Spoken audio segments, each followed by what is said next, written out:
Final question.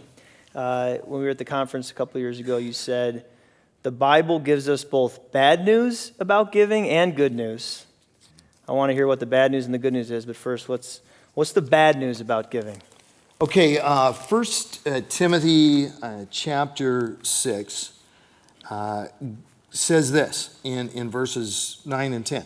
And first of all, in verse 7 and 8, it talks about contentment, about being content with what God has given us. If we have food and clothing, we'll be content with that. And then it says this in verse 9, and this is actually a pretty stark warning to us, because, by the way, we're all rich.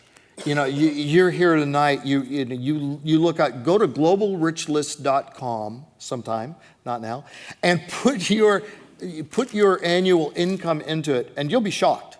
Even if you think I'm just a middle-class person, right, and that puts you in the 98th or 99th percentile of the wealthiest people in the world. Many of us here tonight are in the 99th percentile, along with Bill Gates.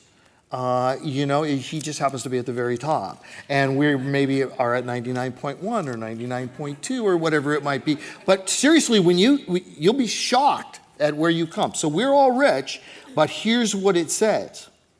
It says people who want to get rich, now not just people who are rich or who have large incomes, but people whose life is about, their life goal. People who want to get rich fall into temptation and a trap and into many foolish and harmful desires that plunge people into ruin and destruction. Are any of those among your life goals? No. Well, that's what happens when you want to get rich. Well, you are going to fall into temptations and traps and foolish and harmful desires that plunge people into ruin and destruction. For the love of money, not money, but the love of money is a root of all kinds of evil. Some people eager for money have wandered from the faith and pierced themselves with many griefs. There's about 9 statements there, any one of which should terrify us if we're going to live our lives with the love of money and be compelled by the desire for money, the driving force in our lives. Because those are all bad news, very bad news. The great thing is, later in the same chapter, God gives good news to rich people.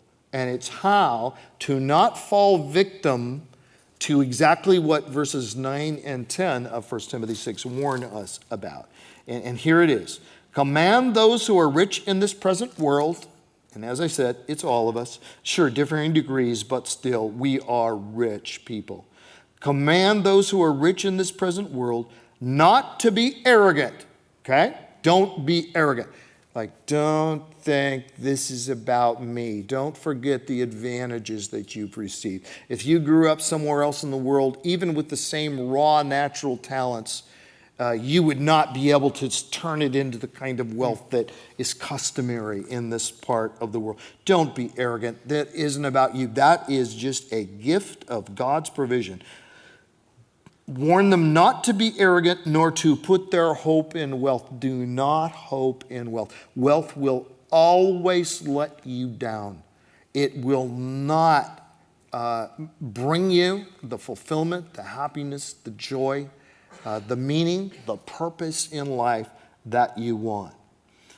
Not to put their hope in wealth, which is so uncertain. Wealth is uncertain, here today, gone tomorrow. Either your treasures will be separated from you, or you will be separated from your treasures. There on earth, there's not any permanent relationship between the two of you.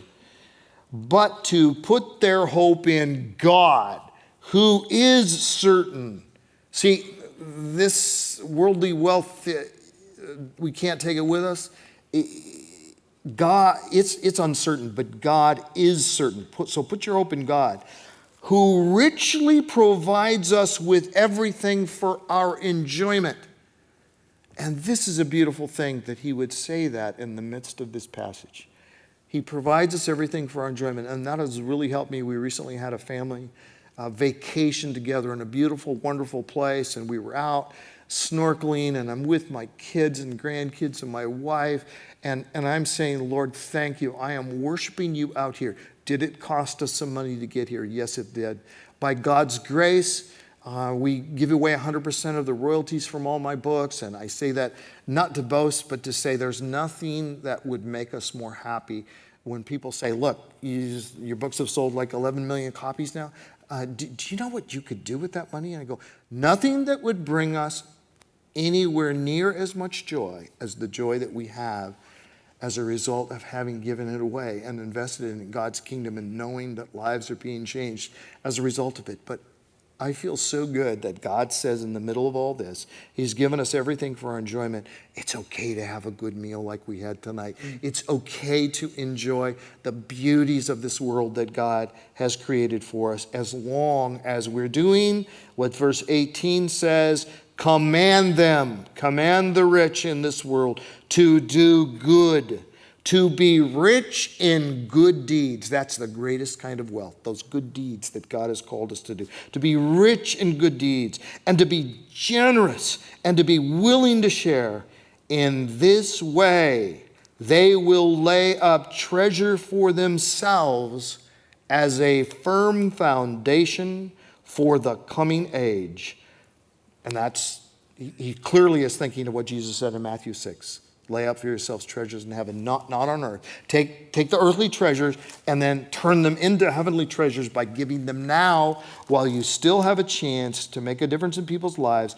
But I love the way it ends, because it's not just making a promise about eternity, eternal rewards.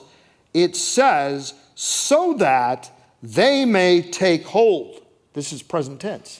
That they may take hold of the life that is truly life. Not this cheap imitation of life, like just accumulate, make it all about me.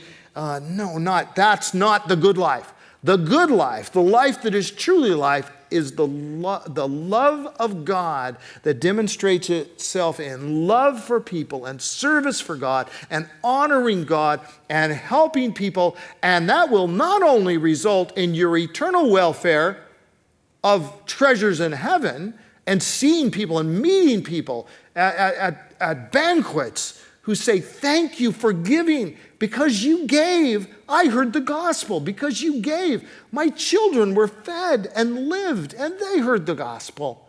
Not only that, but right here and now, you will be taking hold of the life that is truly life. I mean, the life that's worth living, what Jesus called the abundant life. I have come that you might have life and you have it more abundantly.